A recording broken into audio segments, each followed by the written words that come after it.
नमस्कार। आज जैसा कि मेरे पास रिक्वेस्ट आ रही थी कि मैं डिजीज़ स्पेसिफिक वीडियोस आपको प्रोवाइड कराऊं, तो उसी की शुरुआत करते हुए सबसे पहले मैं आज जो कि नेचुरल हो गया है, बहुत बीपी शुगर की बीमारी बहुत ज़्यादा हो गई है, तो आज हम जो हाई ब्लड प्रेशर के लिए प्राणायाम और जो योगा और एक्सरसाइज बहुत ज़रूरी है उसकी शुरुआत करते हैं। सबसे पहले जो बीपी हाई बीपी होता क्यों है, उसके दो तीन कारण हैं मेनली। एक तो स्ट्रेस की वजह से होता है, जो कि हमारे आजकल के दिनचर्या में नेचुरल चीज़ हो गई है। कोई इस स्ट्रेस से दूर नहीं रह सकता, क्योंकि किसी को काम का स्ट्रेस है, किसी को लाइबिलिटीज़ का स्ट्रेस है। तो स्ट्रेस तो हमारी जीवन का ही एक पार्ट बन गया है, तो उससे दूर भाग नहीं सकते। तो उसको मेंटेन करने के लिए, उससे के साथ में मैनेज करते हुए हम क्या बेस्ट कर सकते हैं अपनी लाइफ को स्मूथ चलाने के लिए, उसके ऊपर आज का वीडियो रहेगा। तो स्ट्रेस मैनेजमेंट के लिए एक तो ये ज़रूरी है कि आपको प्राणायाम आपकी अपनी दैनिक दिनचर्या का पार्ट बनाना होगा। दूसरा, जो मेन रीज़न है बीपी मतलब हाई ब्लड प्रेशर का, उसका कारण है हमारा पेट साफ़ ना होना। क्योंकि जैसा हमने अपने बुज़ुर्गों से, ऋषि मुनियों से भी सुना है कि पेट अगर ख़राब है तो वो 100 रोगों की बीमारी है।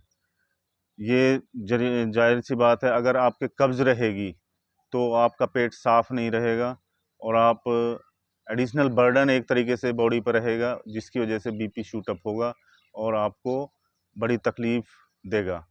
आपने देखा होगा कि आजकल हार्ट के पेशेंट बहुत ज़्यादा दिन पे दिन बढ़ते जा रहे हैं। उसका रीज़न यही है कि हम अपनी दिनचर्या को इतना इग्नोर करते हैं और उसको अच्छे तरीके से, जो हमारे गाइडेंस मिली है पूर्वजों से, ऋषि मुनियों से, उसको फॉलो नहीं करते। तो हमें ये करना है कि इसका प्राणायाम का सदुपयोग करते हुए हमें अपने स्ट्रेस मैनेजमेंट करना है और अपनी दैनिक दिनचर्या को सुधारना है। तो सबसे पहले जो मेन मैं प्राणायाम बताऊंगा वो उद्गित प्राणायाम है, जो कि बीपी को कंट्रोल करने में बहुत ही हेल्पफुल साबित होता है।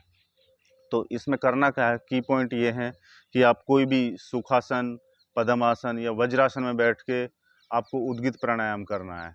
उद्गित प्राणायाम 3 स्टेप में होता है। आ, ऊ, म। अगर आपको बीपी सही है तो आपको 1:1:1 के रेशो में इस प्राणायाम को करना है।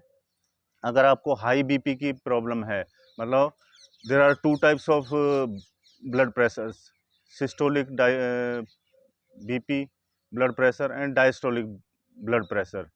तो सिस्टोलिक का मतलब है ऊपर वाला, जो आपका ज़्यादा रहता है। उसको मैनेज करने के लिए आपको जो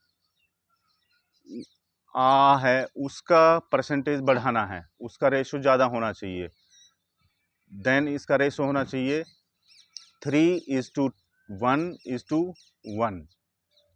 मीन्स आपको आ पे ज़्यादा जोर देना है, आपको आ का लंबा प्रयोग करना है। हमें ओम का उच्चारण करना है इसमें, और 3 स्टेप में करना है। आ, ऊ, म। इसका लॉजिक ये है कि जब हम आ बोलते हैं तो आपने देखा होगा कि प्रेशर हमारा पेट पे आता है, और जब हम ऊ बोलते हैं तो ये सीने पे आता है, और जब माँ बोलते हैं तो ये ब्रेन पे आता है। तो हमें तीनों सिस्टम पॉइंट ऑफ व्यू से इम्प्रूव करने हैं। तो उसके लिए मैं आपको बताना स्टार्ट करता हूँ। ऐसे ज्ञान मुद्रा में बैठ सकते हैं आप, और ओम का उच्चारण इस तरीके से करना है। गहरा सांस अंदर लेते हुए आ,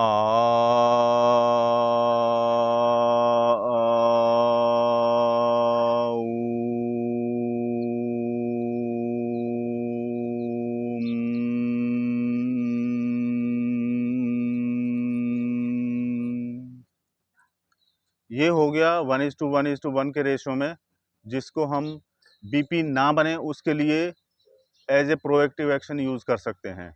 अगर आपको बीपी हो ही गया है, मतलब सिस्टोलिक यानी कि ऊपर वाला ज़्यादा रहता है, तो आपको आ का परसेंटेज यानी कि अनुपात बढ़ाना होगा इस तरीके से। आ,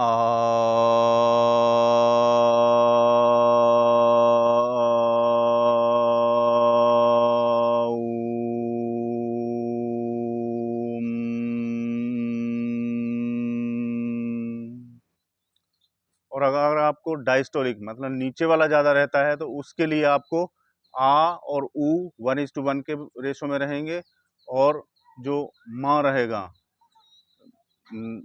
माँ रहेगा वो 3 के रेशो में रहेगा, इस तरीके से।